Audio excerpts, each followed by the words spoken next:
Hello guys, আসসালামু আলাইকুম। আজকে বৃহস্পতিবার 3টা 15। আজকে আমরা চলে আসছি লক্ষ্মীপুর এমন এক জায়গার মধ্যে বিয়ে খাওয়ানোর জন্য। আমার দোস্ত সেলিমরে লই বিশ্বাস করছেন না, রাস্তা দেখি আমার মন এত খারাপ হয়েছে। রাস্তার দেখাইতে আছি আপনার সামনের দিকে, থাকুন আমার লগে। দেখেন রাস্তার যে অবস্থা, রাস্তা বাদ দিই একে গাছের চিবা দিই, গাছের শিকড়ের মধ্যে ফাঁড়া দিই, এভাবে হারইত। রাস্তার অবস্থা খুবই খারাপ।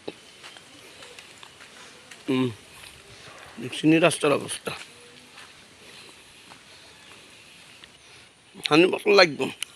দেখছিনি আঙুর খাইছি তো খাইছি, আবার হানি বোতল গাওনি। সিরিয়াস অবস্থা।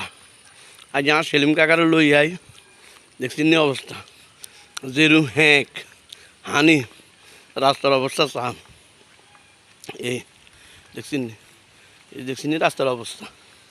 সেই হিসাবে মোটামুটি আলহামদুলিল্লাহ। তো আঙ্গ এলাকা এক কিছু ভালো আছে, আঙ্গুর দেশে তো রাস্তাঘাটের কোনো কাজে হয় না। এই চান এই লক্ষ্মীপুর অবস্থা চান। সিএনজি ইঞ্জিনে রাখি মনে হয় 1 কিলো দুনো আড়ি গেছে, আড়ি যাই। এখন আর সিএনজির কাছে আইসি, এত দম তো আইব হনো।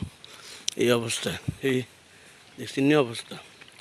রাস্তার অবস্থা একদম সিরিয়াস। সবাই আমাদের জন্য দোয়া করবেন। ওকে, রাখি। আসসালামু আলাইকুম।